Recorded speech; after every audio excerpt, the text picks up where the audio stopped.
du Seigneur Jésus. Jésus est le même, oui, toujours le même. Béni soit le nom du Seigneur. Il est sorti du tombeau. Il est Seigneur. Tout genou fléchira, tout genou confessera que Jésus est Seigneur. Il est Seigneur. Jésus est Seigneur. Il est sorti du tombeau, il est Seigneur. Alléluia. Tout genou fléchira, toute langue confessera que Jésus est Seigneur.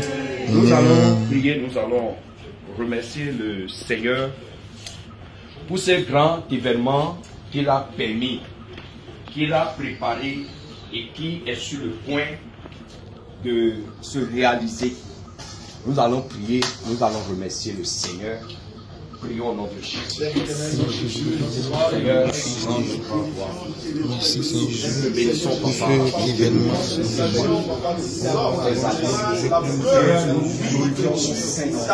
Seigneur Jésus, ce grand événement. Seigneur Jésus, Papa,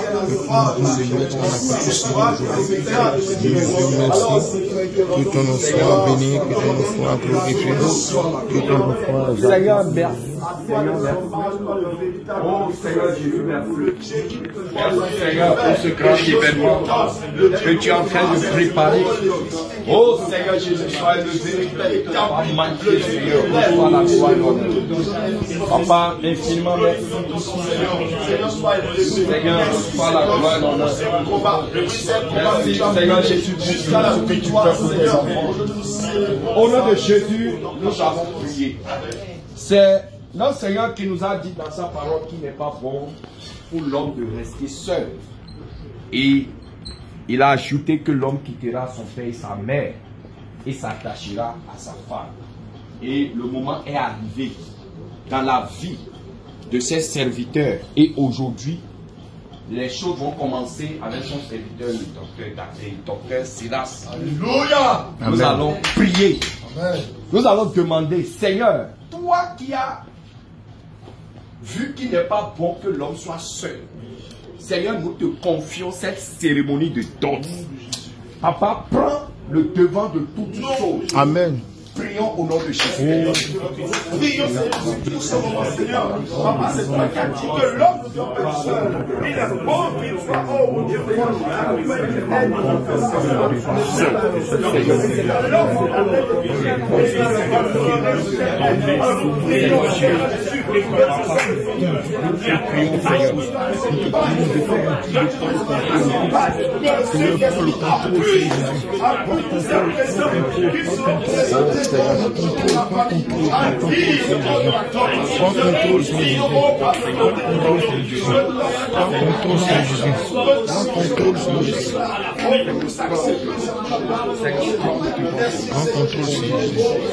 Au nom de Jésus, nous allons prier. Nous allons prier. Nous allons demander au Seigneur que tous ces présents soient consacrés par son sang. Que le sang de Jésus consacre tous les présents ici Maintenant, prions au nom de Jésus. Oh, roi de roi, Seigneur Jésus, je prie maintenant que ton sang, Seigneur Jésus, oh, consacre tous les présents, Seigneur. Oh, nous te consacrons tous les présents. Nous te consacrons tous les présents au nom de Jésus. Ton sang, que ton sang reçoit tous ces présents au nom de Jésus. Oh, roi de roi, Seigneur. Oh, Seigneur, nous te les consacrons au nom de Jésus. Nous te consacrons au nom de Jésus. Nous te consacrons tous les présents au nom de Jésus. Nous te consacrons tous les présents au nom de Jésus. Au nom de Jésus. Que ton esprit scelle ces présents au nom de Jésus. Au nom puissant de Jésus-Christ. Au nom de Jésus-Christ. Au nom de Jésus-Christ.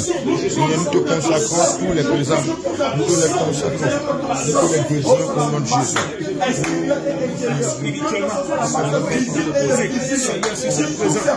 Au nom de Jésus.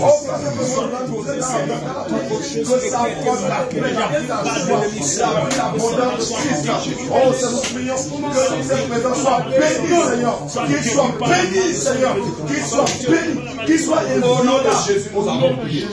Nous avons prié, demander, Seigneur, que ta grâce accompagne ces cérémonies. Que ta faveur accompagne ces cérémonies du début jusqu'à la fin. Prions au nom de Jésus. Au nom de Jésus, Seigneur Jésus.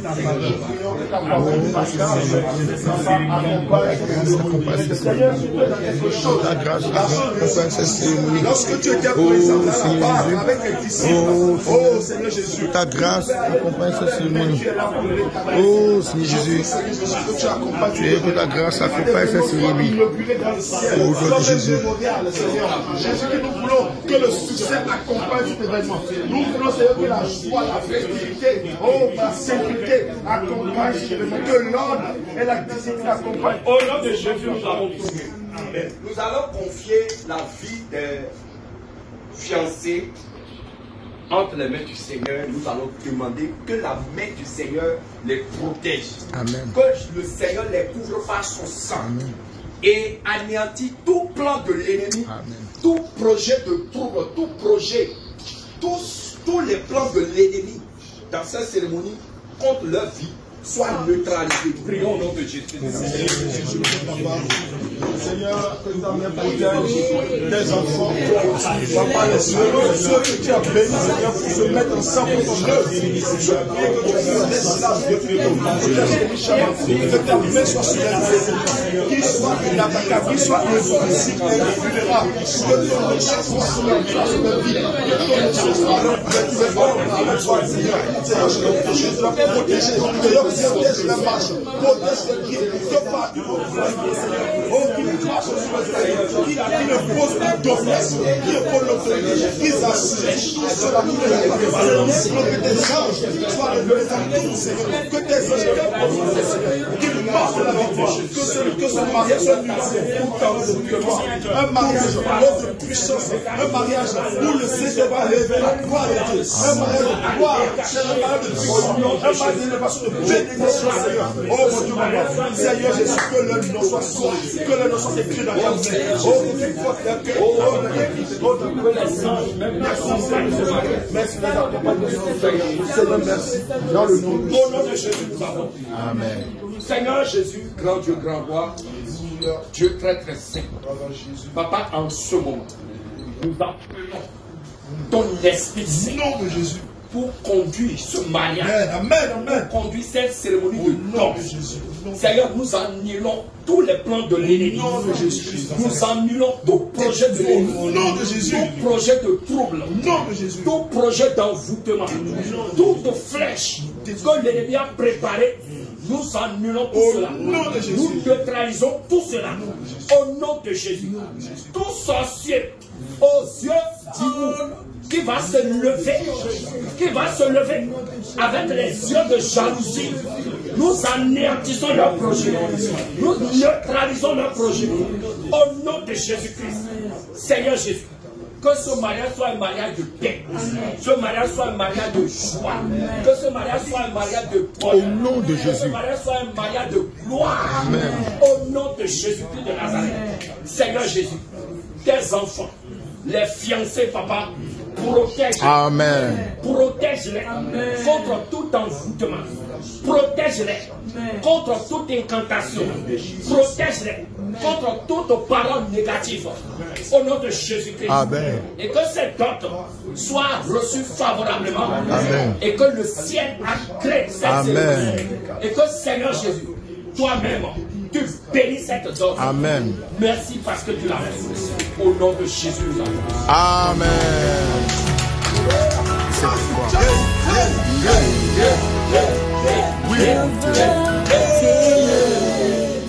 Shalom, shalom, shalom, mes bien-aimés dans le Seigneur. Vraiment, aujourd'hui, c'est un grand jour. Le jour que nous attendons depuis, oui, pour notre cher bien-aimé, Dr Silas. Ça, c'est la dox avec la sœur bien-aimée, Elishama. Je veux t'exalter, je veux t'élever. Notre temps est arrivé et nous sommes sur le terrain. Alors c'est très merveilleux d'être dans le Seigneur. Bien aimé dans le Seigneur, ce jour, c'est un jour inoubliable, marqué dans la vie de notre très cher Dr Silas et la sœur Elishama. Nous acclamons le Seigneur pour leur vie. Bientôt, vous aurez les moments très très forts de cette cérémonie appelée dot. D'autres dans la sainteté, pour une intégration. C'est très très important pour toi qui nous suis. Car ta vie dans le Seigneur. À tout à l'heure pour les moments très très forts. À bientôt.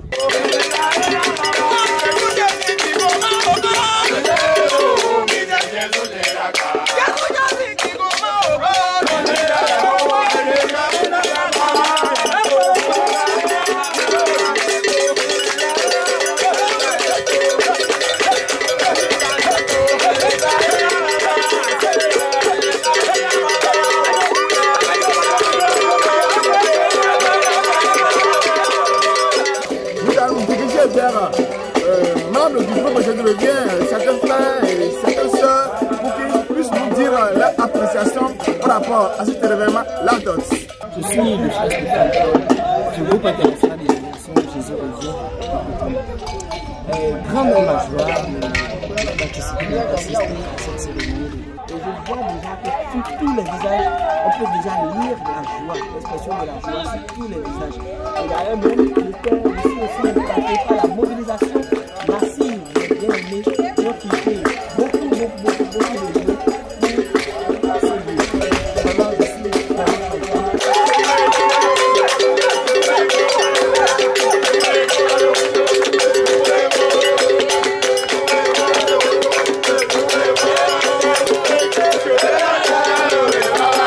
Et nous Ilomido, maman Esther, non Caravi, Jésus revient si en Goulero, Caravi Odiwen. Nous y a banina toilo, nous d'agbeta ou ebo, Bible de souhait dozo, bedibo. Et ni visu nous vignon, nous donna, et ni nous l'encoton beme, Boblo. Ah, nous allons vivre sin des soudo, mon vilebo, et oh, les tombons, boa, nos vies, et ton si nous t'aimons, et nous vivons à bon, mais bilo mi fo, et bon, et mon nous John, ouais. Donc nous les gâtons, mais les solomons, nos filles de moi, Villette, nos béo médion, mais naïk bé, bonagban, les des sauces ou coléa. Mon, et une des lobos, et jachota. Ah, dia vi kodo donc pas vous pour des rogbe omeleyo ko de do ma bo ni yagba iha itombo nu do koroko iton o ye ni leko agudo bo yin ko pon eyin kwegbe do kwegbe wenyin kwegbe leko wa wenyin se mawu bo se to nu we mawu do e bona si no gbebe fi kaka bona imo mawu so ntaji we.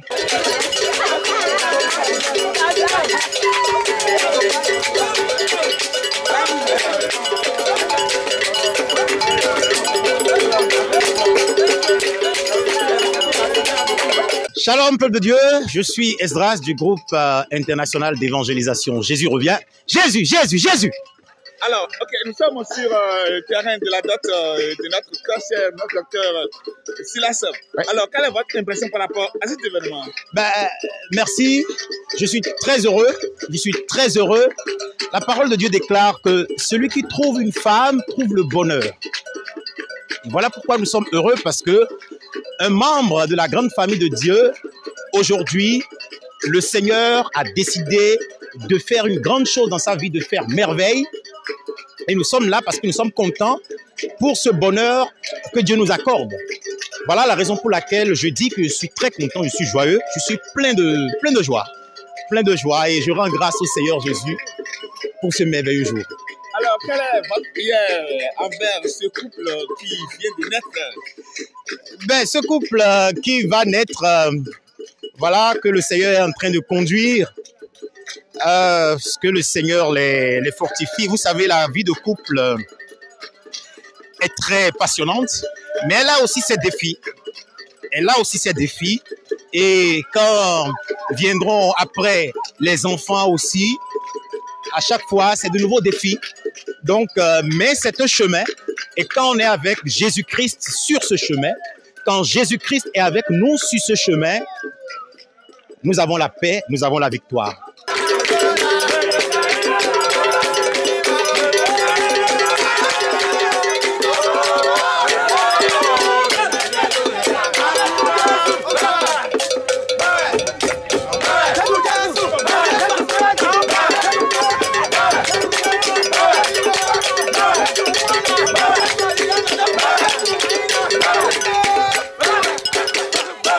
Bon, shalom, shalom, un peu bien-aimé du Seigneur Jésus. Je suis le serviteur, l'apôtre Paul du groupe Jésus revient. Amen.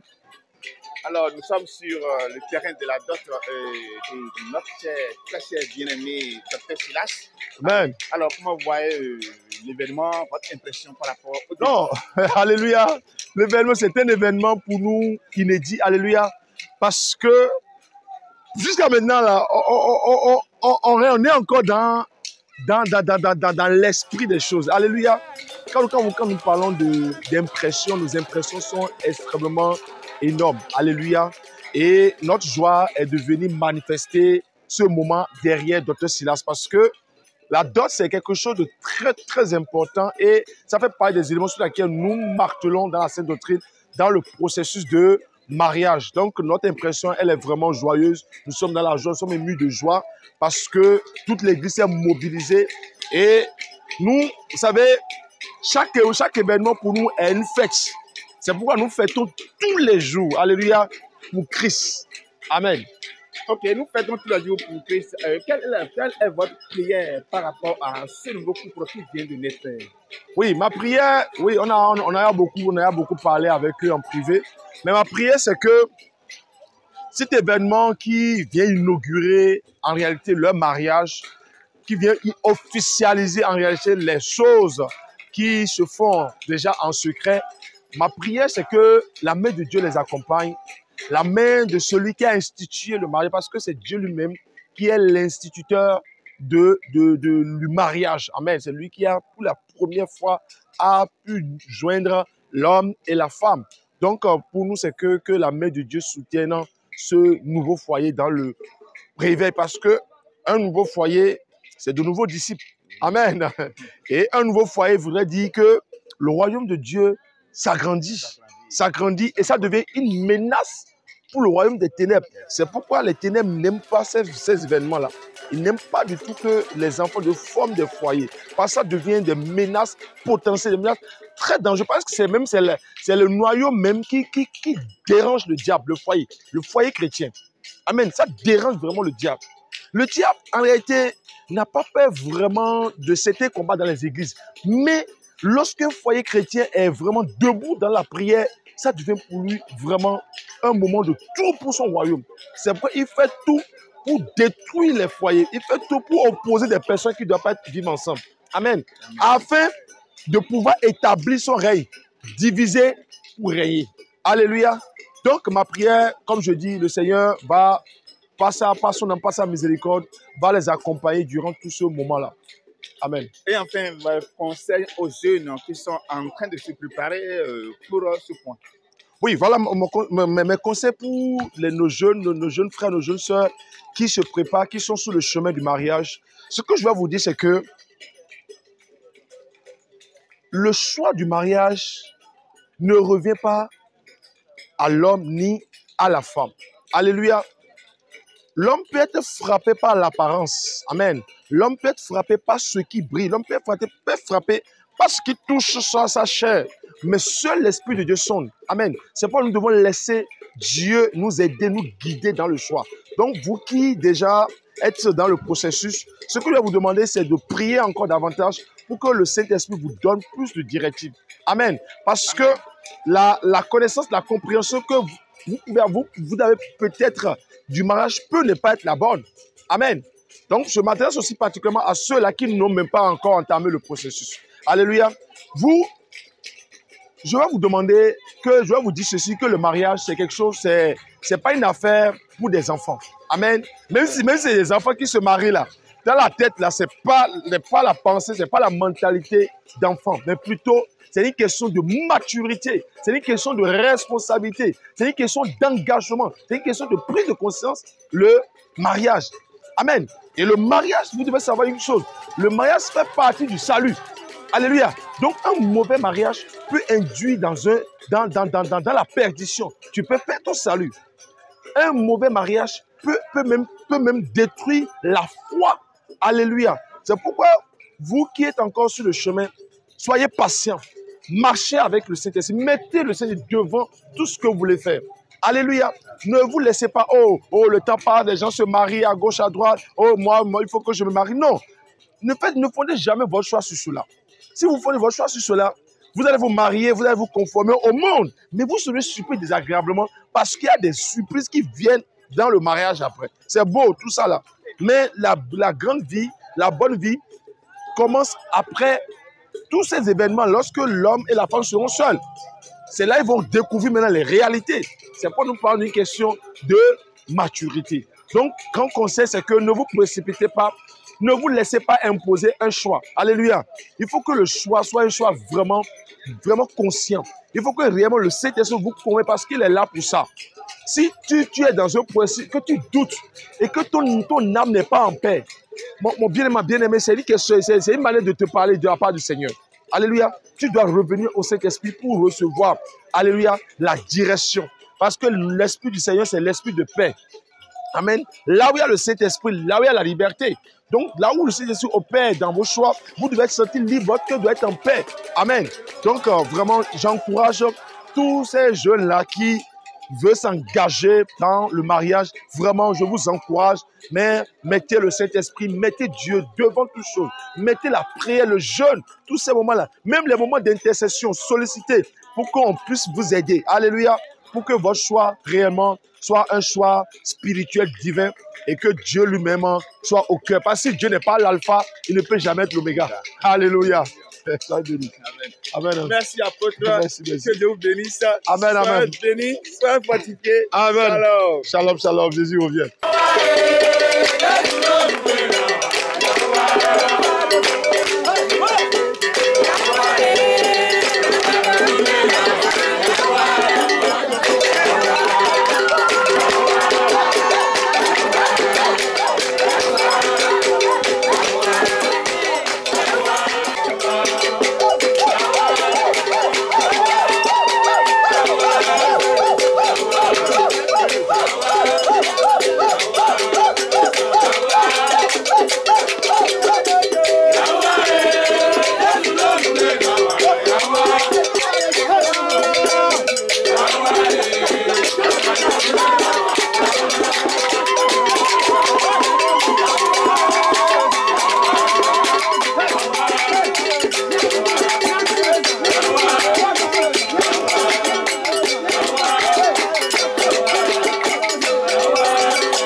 Nasika di ke na biomi to mi ben lepo na ko da me tami mi komido pe komido fieke na ko mo da la na de ici donc na ko to le me po na ve pasteur Luc vous allez recommander le moment le médecin plus mal. On se tient debout pour la prière.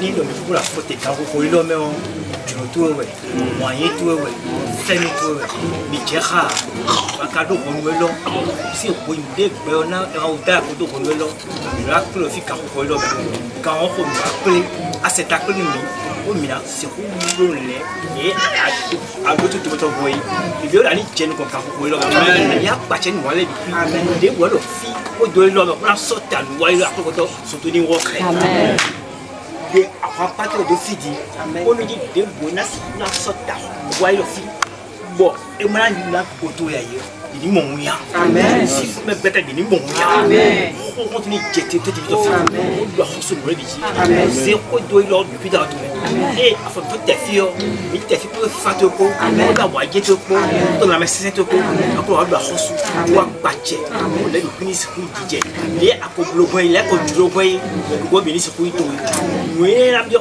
de l'homme, mais dans ces bonnes années, mais fait tout. Je m'y entoure, nous pouvons dire. Dans les bien là, moi les gars, à n'a de coup comme toi, au milieu de fato noyo, à l'ina, dans le coup de l'homme, il est péraille, après le coco étant. On dirait, vous n'êtes qu'en a haut. Après la cuillère, mais finiment à se remettre le coup. Pour la chose quand vous l'homme. Quand vous l'homme, des monnaies si vous me donnez. Bon, et le conseil de fier. Mais ma quand vous y allez, à coup de temps, mais aussi beaucoup de l'homme. Surtout la chose de l'homme. Et le conseil, surtout le de l'homme. Quand on dit la chose de l'homme, on est dans des groupes de l'homme qui est aimé. Nous m'ont quand on y va, il t'a fait de l'homme meilleur. Nous ne pouvons pas se mettre dans la dialogue. Amen. Pour la chose, nous devons bien se retrouver. On va bâtir le camp. Nous devons Jésus de nous. Amen. Yo, le sort de voyage, mi wafia. Attendez, mi wafia. Mais on est qu'à dire. Comme il a mis mon épée, pas pour mi t'a mi wa pas moi pour. Donc comme il a tout non, mi j'ai pour nous, non plus mi temps. Son et alors, d'abord faut donner aussi famille ta on tombe. Bona bio de famille tout ça. Capté mais on va pas monter. Ni la Dijon. Ko yin le ko nous mi ko ya ba di je nous. Et on doit clamer un les ingrédients noués et mis de voir dans l'idée. Mais on doit besoin de et donc, au saut et mon pays, mais peut-être au pays, n'a pris. Et nous, des limitants, nous aussi, bien dit. Poto, bien bavou, si vide sous, il va y payer. Il paye, raison, mais alors, quand il peut l'homme. Et ouais, il doit être mi mo ndo ko mi ton gbe bo e jolo mi bo mi do ina yi kadona yi afodile de beno de son mi de beno si zon ye ne le ouais mi do wa sin ga mo mi ne yi me ki tole on a sin ta do ha mi de climat je vais venir va faire nous bon mi ba mi de ina mo nous ont mi fi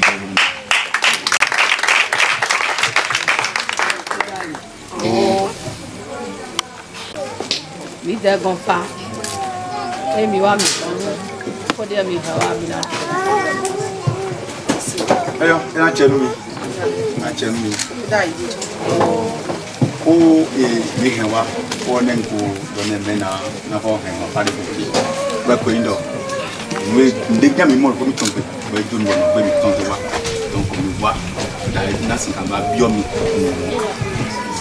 ni kazon de bodo wa donc nous comme on a les quartiers des maisons de wa à l'école de wa mi na wa na sin kan de il est l'aide nous ya merci beaucoup. C'est pourquoi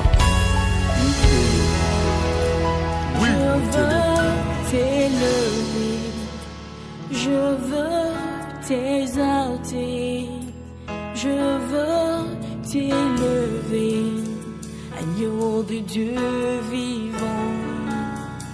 Je veux t'élever, je veux t'exalter, je veux t'élever, agneau de Dieu vivant.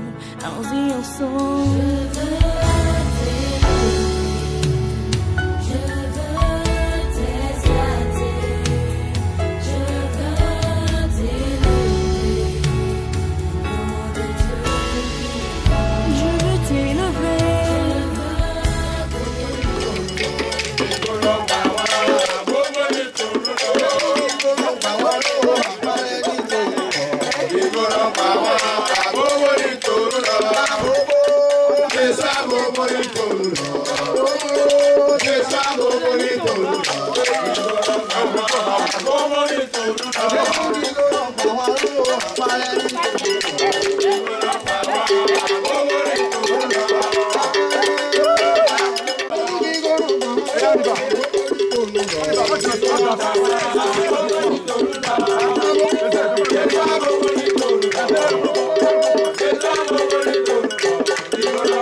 famille de Niwa, et sous maïs famille. Donc, Niwa, Koto, Awadi, Niwa, bon, en étant Kakaï,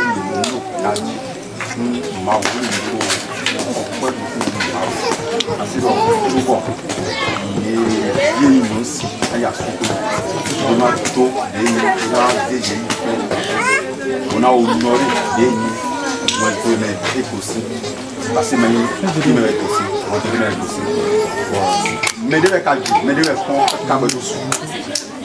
ni mais c'est quoi pour la non mais c'est pour la non donc tu m'as dit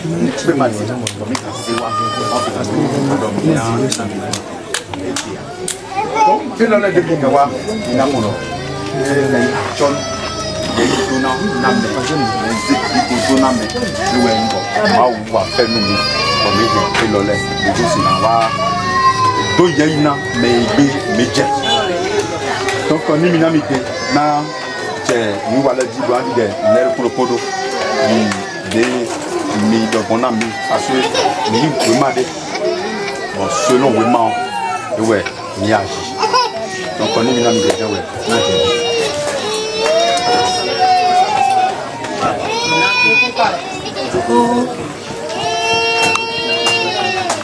Todi, et donc nous avons dit beaucoup de temps. Donc des méditants, mais des méditants. Milo magawa, bonaja, nabiogbe, sama ou on a méditant. Donc, et ouais,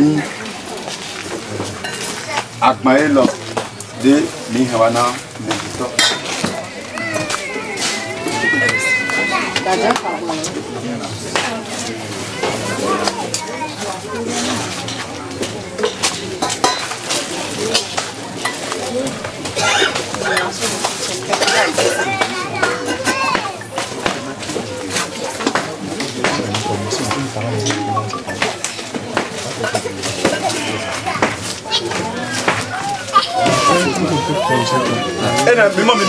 Mais mon médino, médito pour mon divi et de mon nadino français.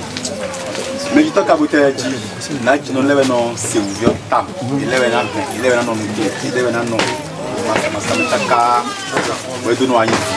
Donc milo mangawa médito bon maman nadino, et nadino chaque fois.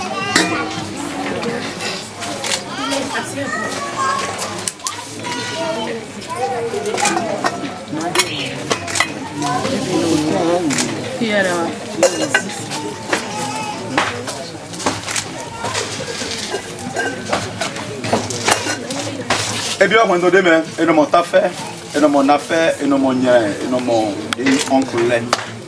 Alors, ma cambio on et t'as peu de commerce. Ça m'a fait qu'on a des à ta ville, à ta ville de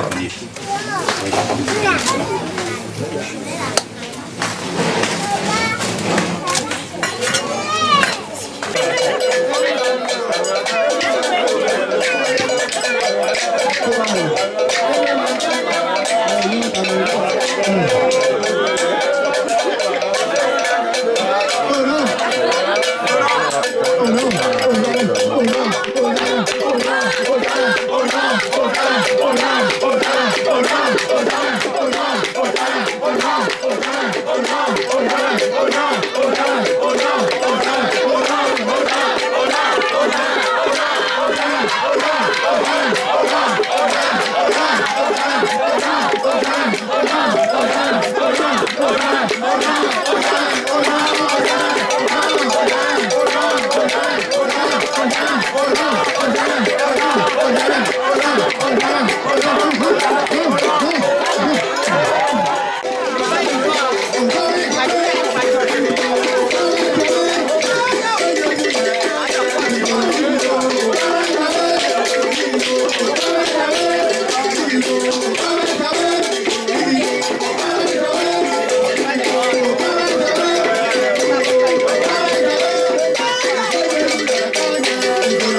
Nous sommes comprendre moi deux bois. Non non, nous faut mais toi mais. Nous faut. Mais toi mais. Grandi. Quand toi mais comment? Dans ce village soupa. Yes soupa tam. Bon. De là demain. Ben na ya d'aite. Il t'a jeté où? Bon de là demain. Ben na ya d'aite. Fifani bien, Madame Fafa. Na oui. Ya mo. Na ya da Gavin le to. Na oui. Bon de là demain. Bon wa ipo la do ya ni Ghana. Bon de wa demain. Atogo de wa demain o. Yo, o ja ti. Dai. Enje ton po won. E do meji me. De ni super. Waso. Rorande. Yo, e biaki.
Allez-y, doucement.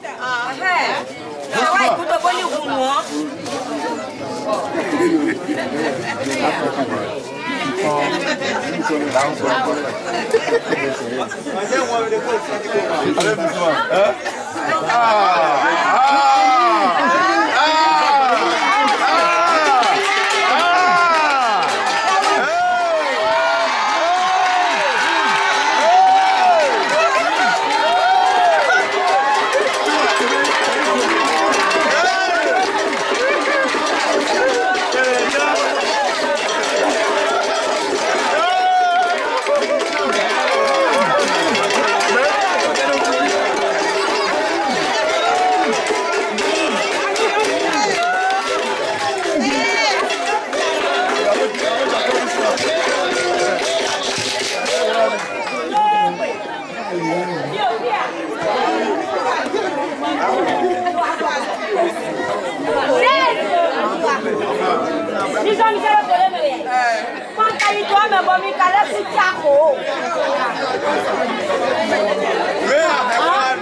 dédommagé.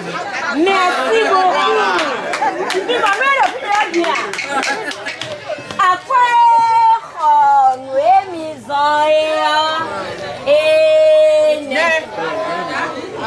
il y a donc il y a donc coupé il a complété. Mais alors quoi nous mais faisons nous on est moins dédommagé mais.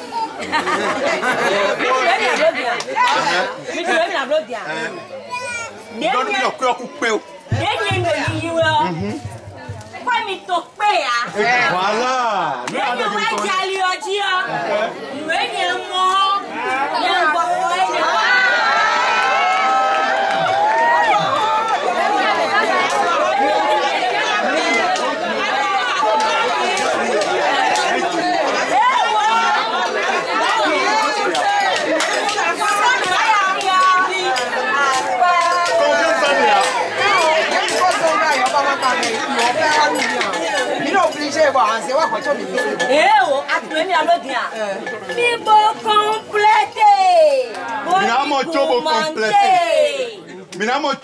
Complété. Non.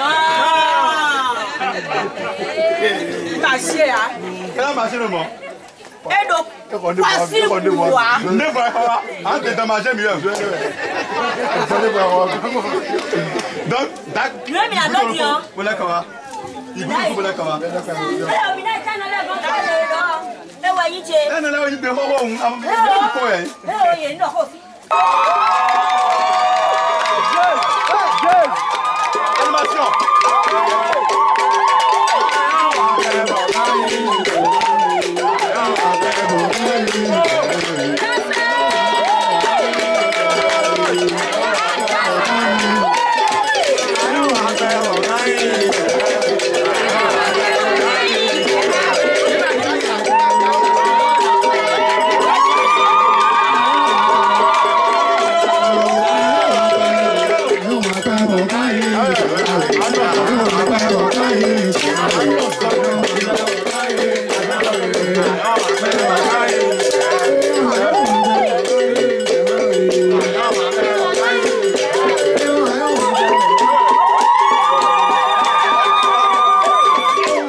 Et là, il y a quelqu'un qui a posé là, il a filé. Ah, là, il a mis défendre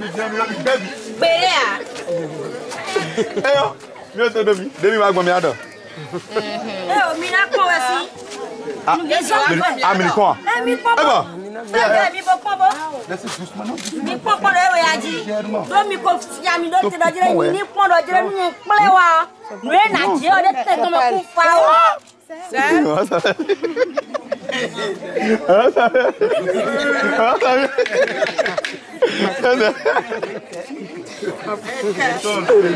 Ai, Jesus!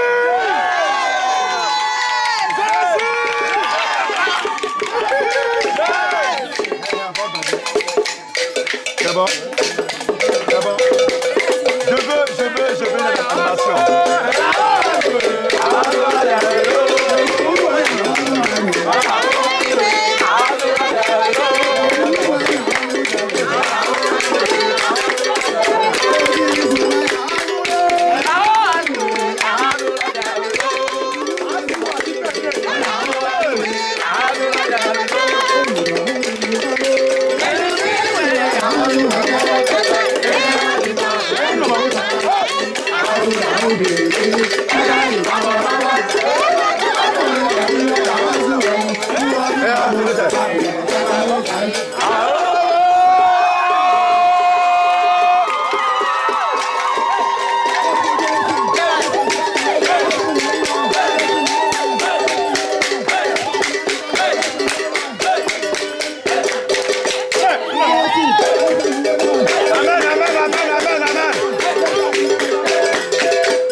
Merci. Jésus. Na eze ganda ibo. Egbere anana kan so ganda ibe anji. Mi le mi no gbo ko ni lola. Na jino. Ne yo kwa abo. Asuto la ndu le ide am. Ama wa ti go tete.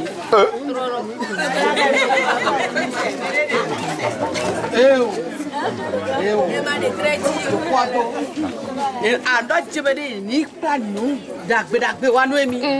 Èmi lè pẹ́ ní.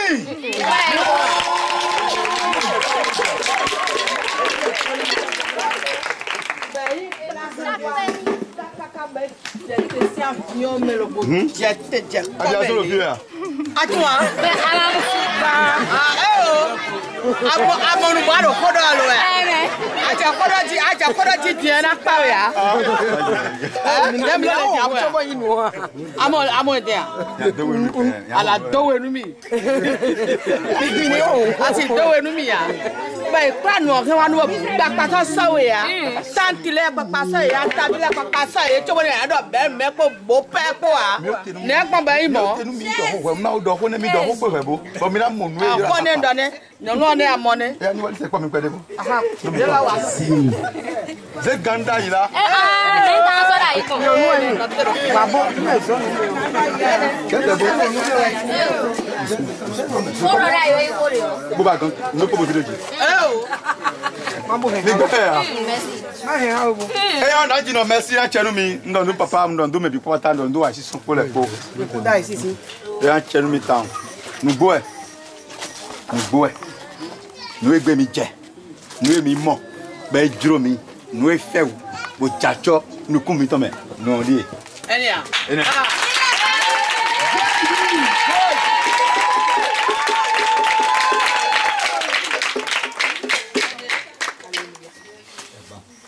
Bien là. Foi gba gosin onu kun to tacho. Ya ka pe de so nu kun to tacho. Ko domi. Na ma ita gba ma go fun. Ma go fun. En clair. Na clair, na clair. En clair. Na clair. Même don ni ta do. Let me now want to. Ya, wa ko domi. Ne a want to go. Domi. Tete. On va doucement. Va doucement, doucement. Tu soumets pas. D'accord. D'accord, tu salues d'abord. Salut. Shalom ma fille, que le Seigneur te bénisse. Là, c'est un mot de collinet. T'es droit. Je suis content de te voir.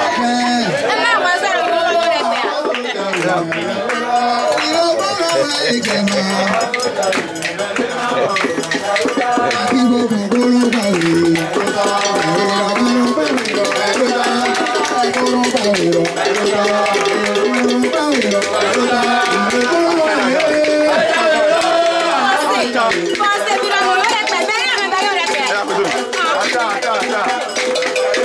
I'm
Kale. Israël. Le coup d'œil, si. Le coup d'œil.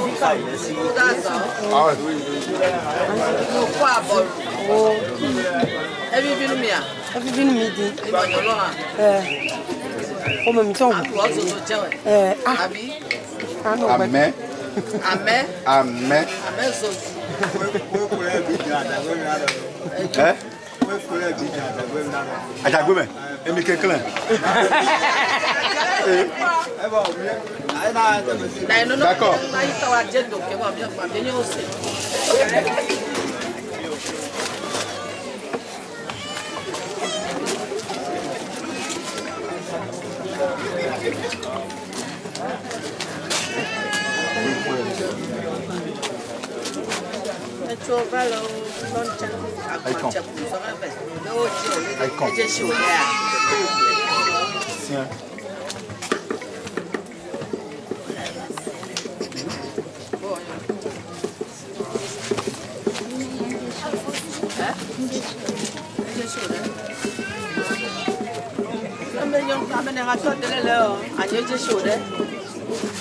Vous pouvez donner la même part. C'est comme ça seulement. Yahoua.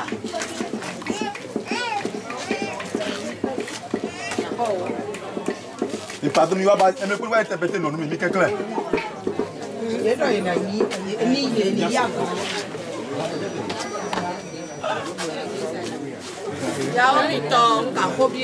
Oui.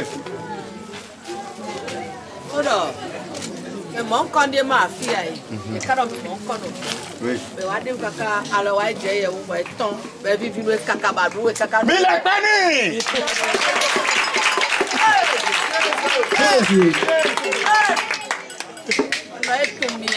Oui.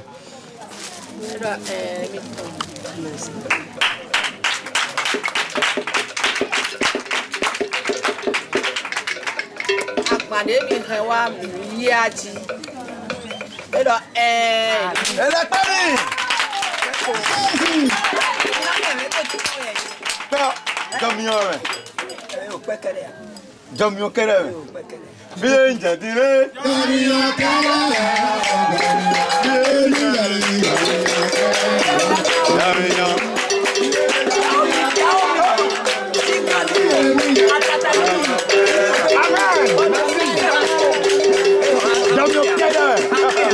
Merci, merci.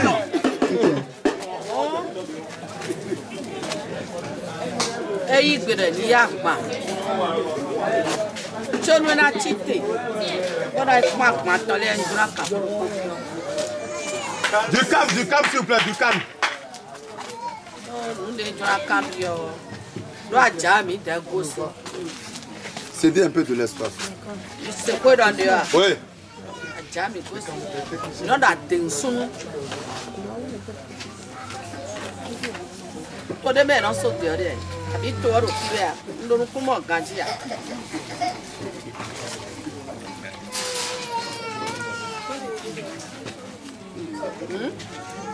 Let me know.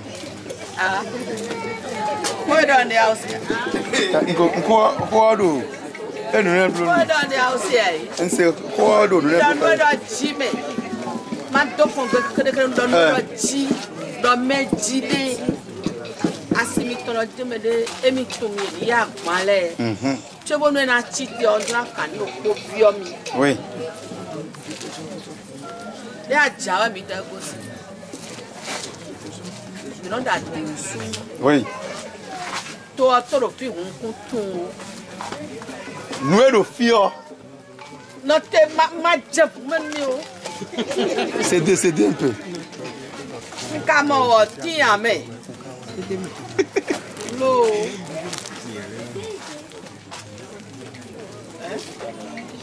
N'importe quoi donner. Il m'a cité ton métier, Come on, when they let it go, Kakabona Ido. I don't know. We were in a quality, Timatu, Momenu, and Poro, Arabia, and hey, Nous le fio. the master color dog. Alors, tu as combien de temps de combien de colo? Ni gbọ̀kọ́ ọ̀dọ̀. Mo santi ni dọ̀wọ́ pọ̀. Ọtí débẹ̀ à. Bákàlà mi à. Àgbà èrò fi hàn tẹ̀sí sí à. Mazewa. Nye ma bẹ̀ tọ́dọ̀ pé. Tó débẹ̀ à. Mazewa mi na pọ̀. Akíní ṣe débẹ̀ à. Mazewa. Akíní ṣe débẹ̀ à. Mazewa. Mazewa. Na zina na zagba na zewa. Ní àti ìdí àzèwá náà fún bó kúnná jẹ́ nù ọ̀dẹ́bẹ̀ àti. Mazewa. Mawule si ade bi ase ti ali se ta. Mazewa. Akíní ṣe débẹ̀. Tó débẹ̀. Náà ọtí débẹ̀. Ètò náà jẹ́ mi náà dùn wọ́. Ẹ̀yà dá ọ̀nà yìí bọ̀ mi náà dùn tiẹ̀ wọ́n sọ̀bọ̀ yà ọ̀pọ̀ tó wọ̀ kí wọ́n sọ̀rọ̀ fún ẹ fẹ́. Bọ́ mi hẹ̀ mímọ̀ mi hẹ̀ gbàdéwà nù fa mi ọdẹ sọ mi tẹ̀sí sí à. Àti ló fi à.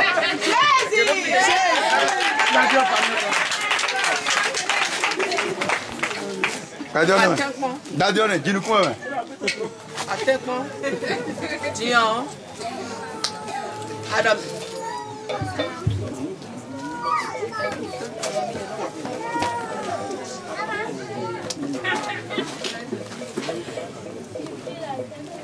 Atabi lọ jẹrẹ àsìkò ìdíyẹ̀rọ náà nọ lóko náà zen dé ló fínẹ̀ jìn àsìkò ọ̀rọ̀ fínẹ̀ à lójú náà zen ló fínẹ̀ jìn. Àsìkò pọ̀. Àjọ òtítọ́ yà. Àsìkò ó tẹ́mẹ́tẹ́mẹ́ tán. Àsìkò ó tẹ́mẹ́tẹ́mẹ́ tán. Nkọ́ tán. Bọ̀ kó tó yẹ igi goe ní zénigo et est-ce qu'on a choisi àsìkò. On a choisi àsìkò tán. Il a fait peut-être besoin de millions mais dans un an. Àsìkò kẹ́dọ̀ ní. Àsìkò kẹ́dẹ̀ náà bàdàn mẹ́. Ndé o dọ̀ o de kura àsìkò kẹ́dẹ̀ tí kò dọ̀ ní wẹ́mẹ̀. Tẹ̀ millions mais dans un an àsìkò. Et t'es du million, mais on a blanc, il faut faire la dog pour de blanc c'est pour. Mais là, pas si quoi. Alors où moi dia kablo a. Alors où moi mais a kablo a. Toi de me le kamika. Essaye de vite. Bon d'accord. Vite. Bon d'accord. Pour vite. Et là toi ton moment. Oui, il paye là et ni a gbanto yo en belle do jito. En belle do jito. Oui, a kablo moi. Eh o mi de ho po ma o po na ni fo fi e. En belle do jito di.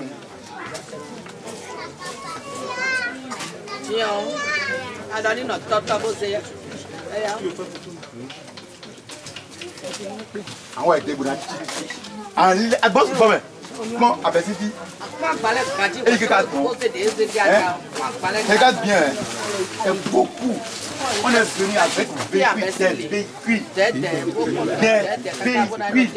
Et là, doucement, doucement. Va doucement, il y a dit. Doucement, voilà, doucement, doucement. Voilà, c'est pas mal. Oui, mais on a gagné ce bébé. Et la panique! Après nous, elle va. Regarde. Regarde, regarde, donc, il est bon, donc, aïe. Ah, mon gadi, mon gadi. Eh, on va tirer le photo. Ah, oui, putain. On va dire, c'est quoi, on finit. Ne le fixe pas.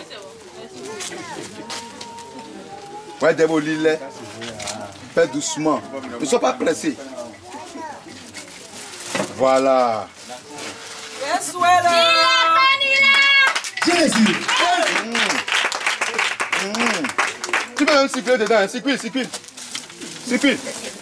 Maman, maman. Voilà, tu peux circuler dedans. Tu peux sortir par là-bas, entrer par là-bas, sortir par ici. Circule. Circule tellement. Ah, on va Philippe Marc les mains. Marc n'a gueulé que de. Ah, dis non. Marc n'a gueulé que de. Maison est venue.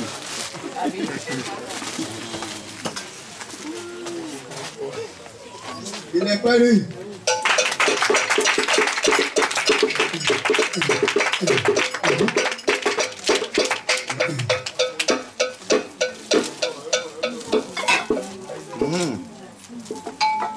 Tiens, tu as le plein droit.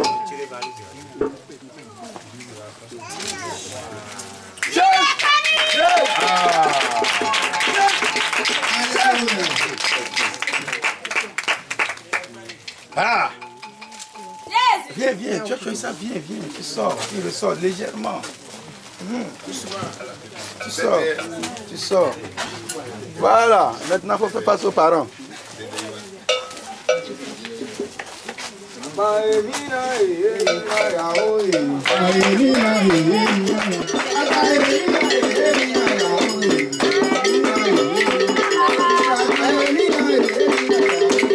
Amen, amen, amen, amen. Merci, merci.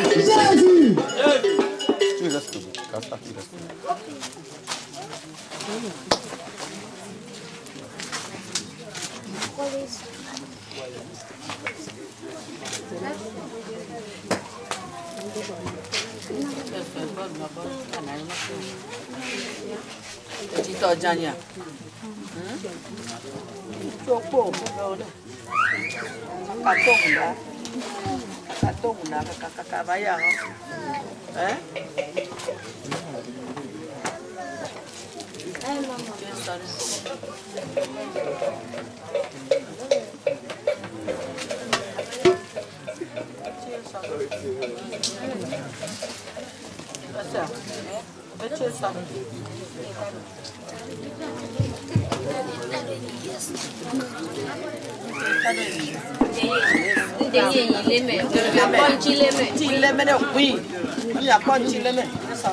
Assis-toi, assis-toi, assis-toi, assis-toi.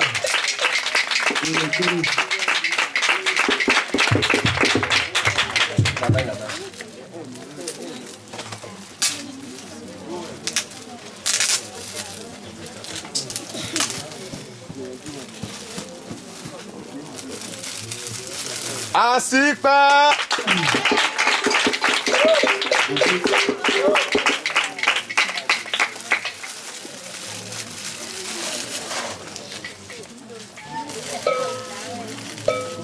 Ah!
Sok biyo vagada. Sok biyo gayaba. Ya.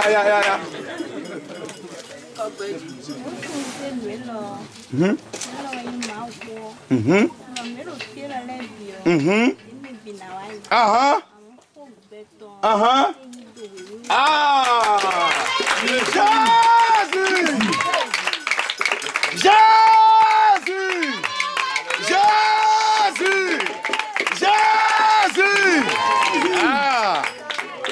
Papa qui est maman qui est mikuda mikuka le mikudo wani mikudo vika Yesu dona kolinati we dolorati to fifa metembe to ko Yesu ndo na nyo kudo tarabe kudo yai Yesu na dona.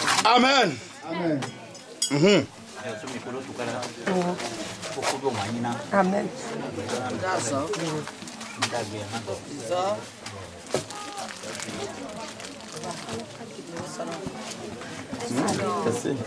C'est que la fête pour les familles. Alors, pour le coup, le de faire les biquets na jouai. À mon mari, et le Jésus ni donne pour lui. Amen. Mavo si kuoni no kohawe. Si sasa di kaka jekwata. Mavo si kuoni nawe asiku. Wasua kwe. Ni prawe ya tua kwe. Ni nai hawe. Ni nai hawe po kwe do tuwe po. Desi yekbe kaka do ekbe mado. Oh, famille!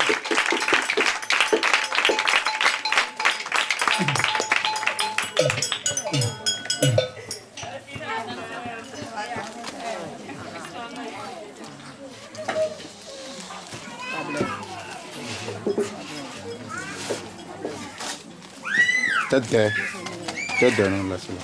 Tête d'air. Circule bien. Au fond, complètement. Non, enlevez ça, enlevez ça.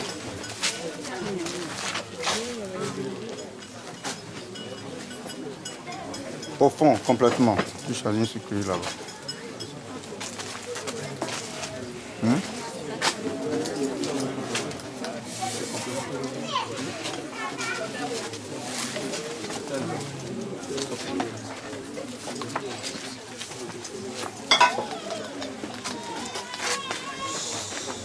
Doucement.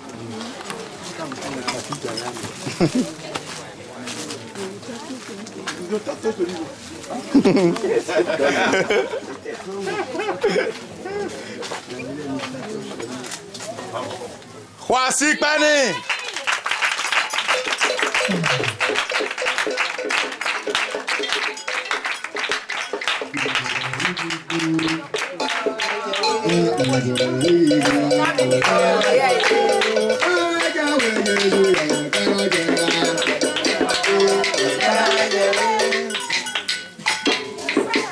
Não vila me cucale.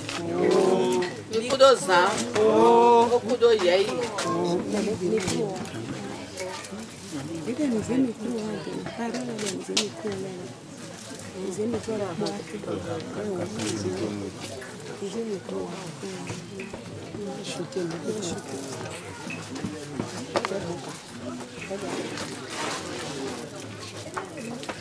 Aham. Miau. Eu como. Eu ouço o suado me tirou de. E na lei come mais ele pode me dar uma. On s'est fini au ganji. Mon tour c'est vrai. A bien quand même. Il a bien bien. Ah, regardez, si vite on s'est dit. Moi, je ne t'ai pas dit là, quand ça m'a l'air quand tu me l'as. Il a mon temps bon là. Quando era aí? Ah, mina ba. Mina ba. Ah, ben bon. Mais à cause de ça.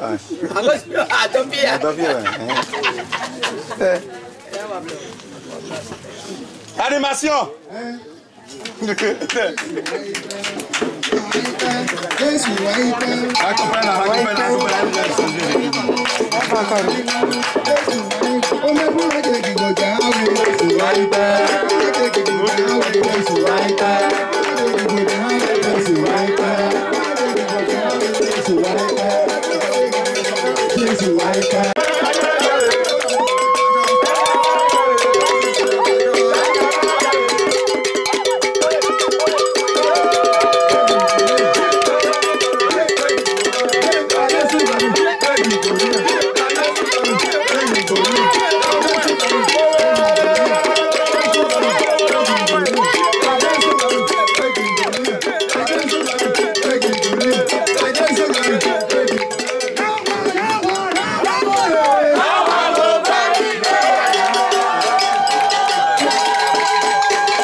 Non, laissez-la, c'est elle-même.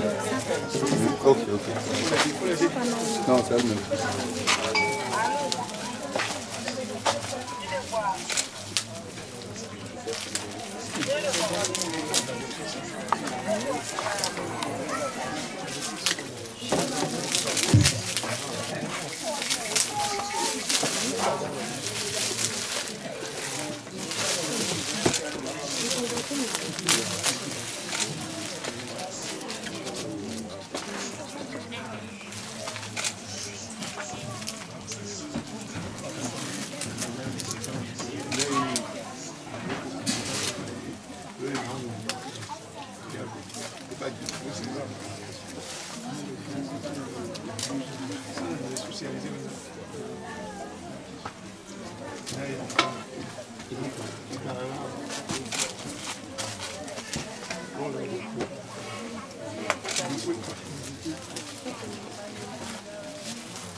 Amen. Je peux vous aider. Allez.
Eva.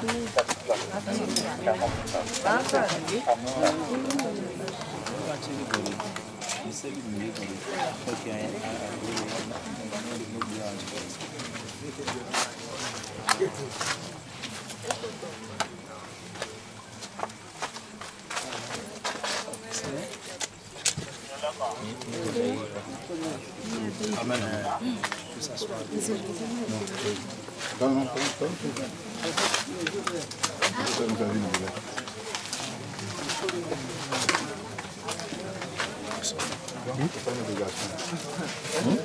C'est pas une obligation. C'est pas avec maman. C'est une obligation qu'avait la gueule. Oui, bien, bien. Ah non,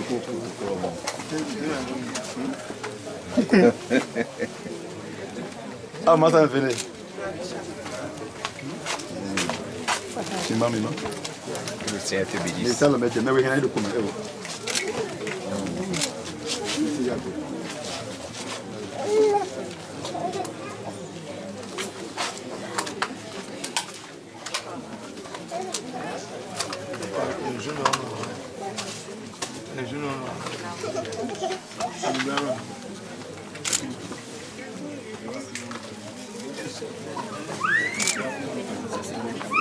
Ah, mais mon verre, nous, allez, nous, tu lèves.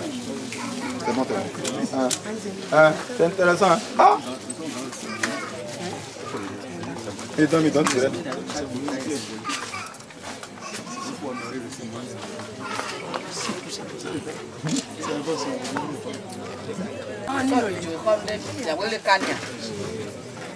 Quelqu'un n'a qu'à venir.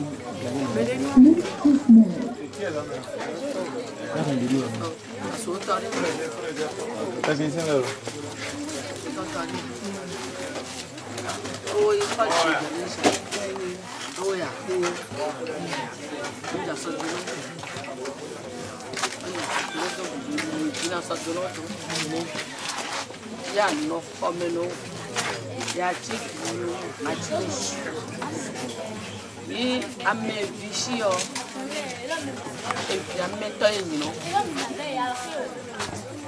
je suis de vieux. À son nom de leur royaume, et bien d'Eda, si vous tingez dans un coba.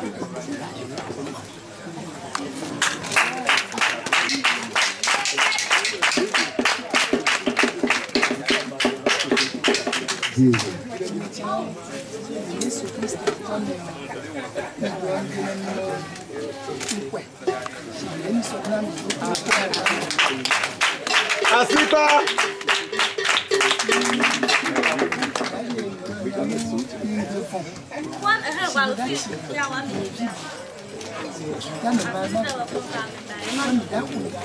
Bon, oui, tenez-les.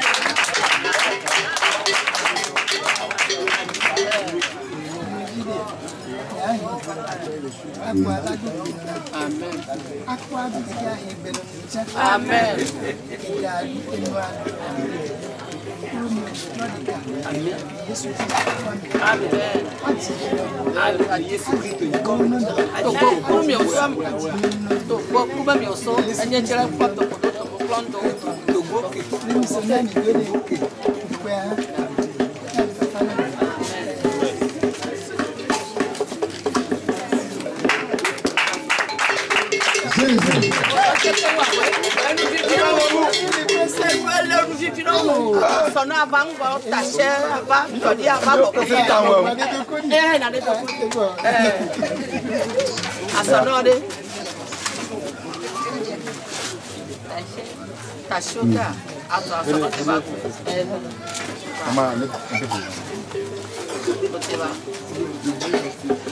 Non, non, c'est là-bas, ça va se passer. Dans, regardez, nous mettons. Ça, j'ai vu prendre ça.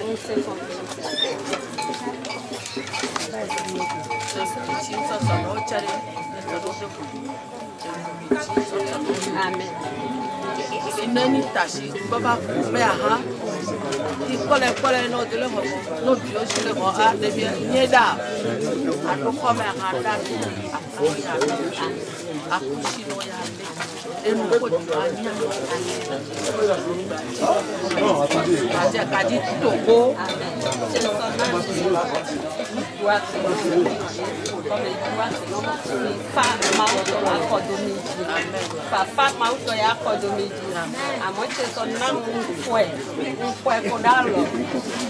Fifa Yesu ya no kodi I ezu quand tu as dit non de boya boya c'est bien le cas même bien ce cas amen le jijo koko ila wa je ko de asenga jeshi go Yesu kele jeshi amen Yesu kele jeshi amen ko ita dadi o do me dadi o na wa do o ke ki ayi fofo amen merci à toi non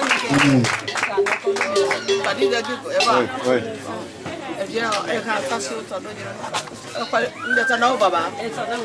Mettons, oh, il mettons.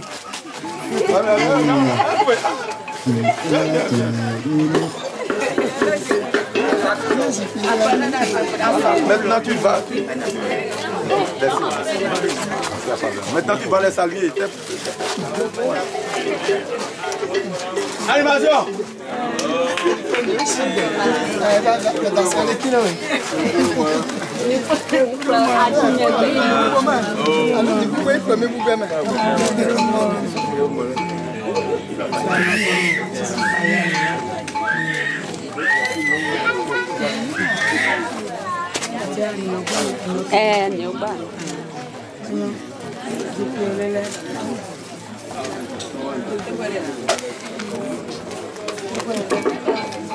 C'est bon.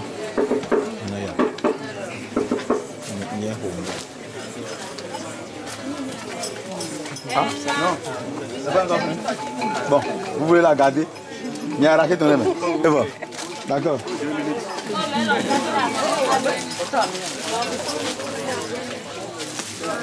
Non, attendez. Pardon, on va prier. Pardon, Michel. Là, je me comme tu vois, il y a belle roue à l'heure. Il y a un code, ouais. Donc, il y a un code, ouais. Donc, il y a un code. Ben non, il y a un constat du temps. On se tient debout pour la prière de clôture.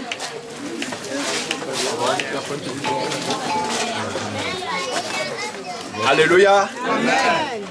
Tu me as dit, mais on peut d'accord pour Jésus.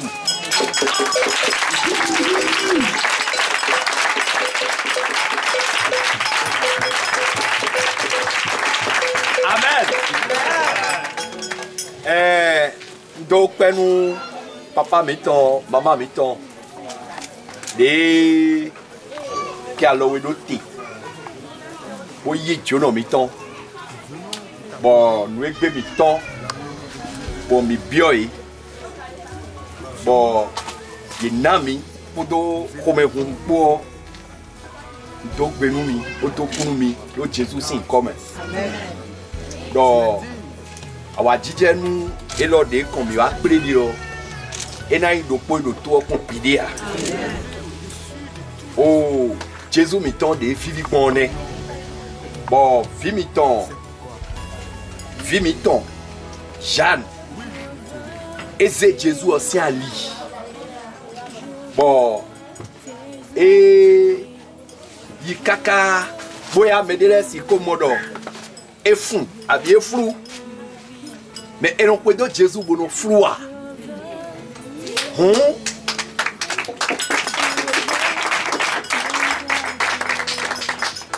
Boya, de medele moins boy, non, ah, j'en ai son d'auto boya. Bon, à moi soutien, de à tirer ne nous carry bon.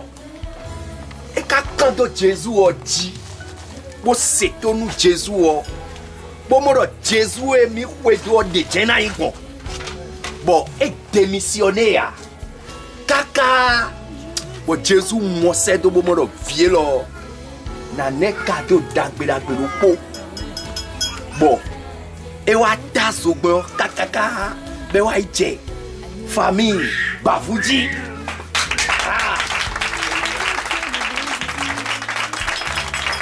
Alléluia. Bon, famille de Bikaï, Jésus revient. Bon, Jésus l'a kodja c'est ko kedewe. Misedo tarbono là mon père me pi. Bon, Jésus a zéré comme mon quand on voit et vivre mi tam. Bon, nous dédé bon mina bien famille on do. Allié au vimiton no vion miton Jeanne Zéo. Mi bien mi do. Mini quelque bo zé ali o ré nous mi. Nous no mi zé ali o ré o. Moi cadeau dagbe le Jésus na do bibe wa ku yo gbe yo ne.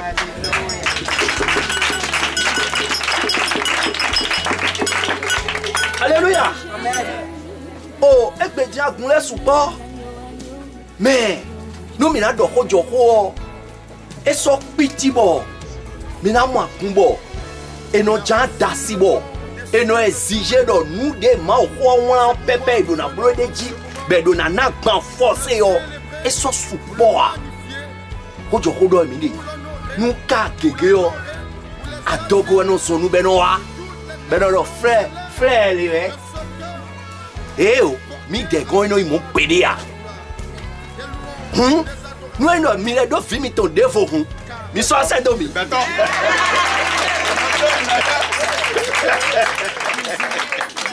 Alléluia. Aidez ma ou biogon et ouais mi délai nos enfants. Mi bio mi do mi ni wa saint. Ma we ne o khami mi wa saint. Jésus ne o khami. Bonu mi na no po. Bona saint. Bon dagbe to na gege o et na le bedo famille on me. Alléluia. Nous de mitono mina bio mion et je connais bon nous le de mi blo bon et yido listening oui a foyer ou nous kumenya ya ko de bio me an Jésus Christ et na choton mi amen bon o anika die nous de na chero ko gbe fi kon pede a amen o kulo tidi we bo je hon to fi o wesun na kambo bo Azono titi abo jefi o wezu na kamboti. Do yi ko Jésus tombe. Mini khode. Seigneur, mon Dieu, mon roi, nous voulons te dire merci. Infiniment merci pour cette cérémonie qui a commencé et qui s'est achevée en joie, en paix. Nous voulons te dire merci pour cette dot que la famille a acceptée. Nous voulons te dire merci pour la vie de ta fille Jeanne. Seigneur Jésus, nous te prions de bénir toute la famille. Que ta paix se répande sur toute la famille. Que ta grâce se répande sur toute la famille. Seigneur Jésus, nous te confions ces présents, cette dot. Nous te la consacrons, nous te prions de bénir, de sanctifier, Seigneur. L'agneau de Dieu. Papa, Seigneur Jésus, moment, pour ta fille, Jeanne, nous élevons accorde-lui du bonheur, accorde-lui de bonnes grâces. Car tu es Seigneur Jésus, tu es digne. Mariage, nous voulons voir du bon fruit, Seigneur. Nous voulons voir que ce mariage porte de bons fruits, Seigneur Jésus. Tous les souverains, Dieu grand roi. Papa, ton nom est clôturé cette séance. Nous voulons, Seigneur Jésus, que chacun rentre chez lui, saint et sauf, Seigneur. Et que cette soirée soit une soirée paisible pour chacun de nous. Au nom puissant de Jésus, nous avons prié. Amen.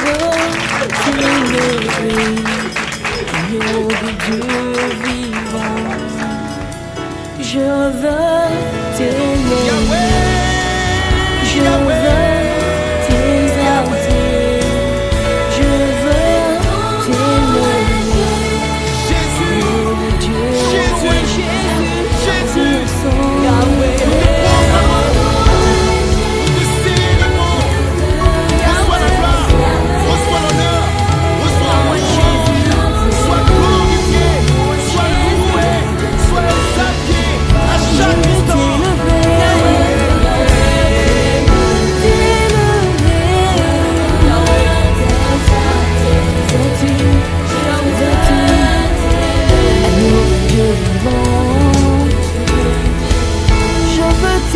Jésus,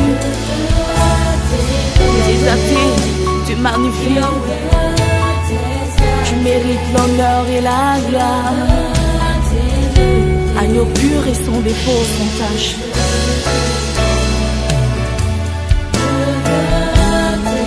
Je t'ai humilié pour accomplir le but de la croix. Ton seul mérite la gloire, ton seul est digne d'être adoré. Nom de Dieu vivant. Tu n'as point regardé ton trône, Jésus, mais tu t'es humilié, tu t'es sacrifié pour accomplir le parfait. Je veux t'élever, t'élever, t'élever, Jésus. Agneau, agneau, nom de Dieu.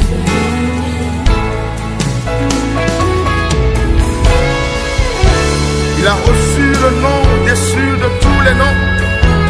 Et c'est pourquoi nous venons en ce moment pour le célébrer, pour le magnifier, pour l'honorer, pour l'adorer, pour les saluer. Que toutes les nations s'élèvent de ce cœur pour porter à l'endroit du roi de gloire des louanges, des adorations, car il en est digne. Jésus, Dieu suprême, n'a pas retenu jalousement le rang qu'il égalait à Dieu. Mais il se dépouilla lui-même, prenant la condition d'esclave.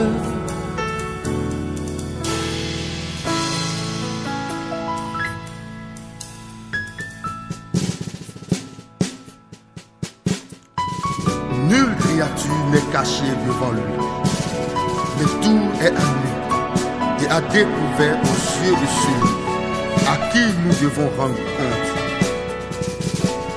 Ainsi, puisque nous avons un grand souverain sacrificateur qui a traversé les cieux, Jésus le Fils de Dieu, demeurons fermes dans la foi que nous professons.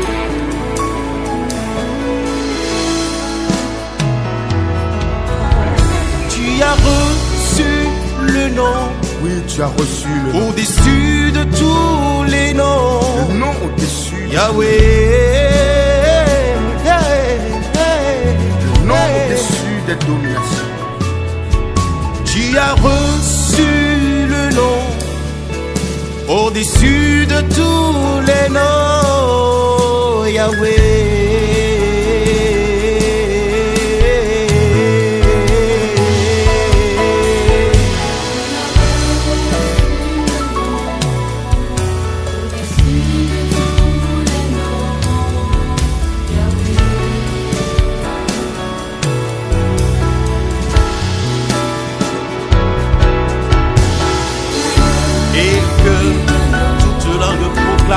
Que Jésus-Christ est Seigneur à la gloire de Dieu le Père.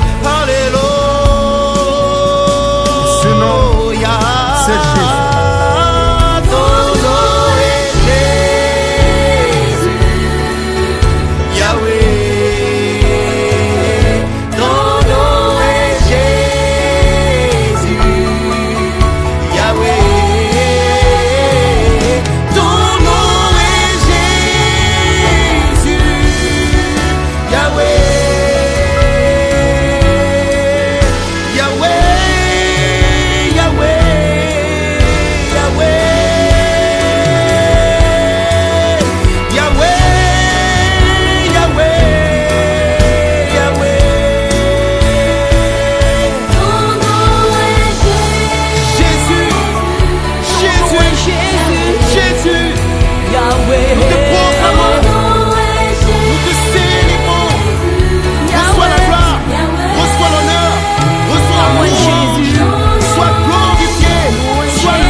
Yahweh, Yahweh, Yahweh, Yahweh, Yahweh, Yahweh,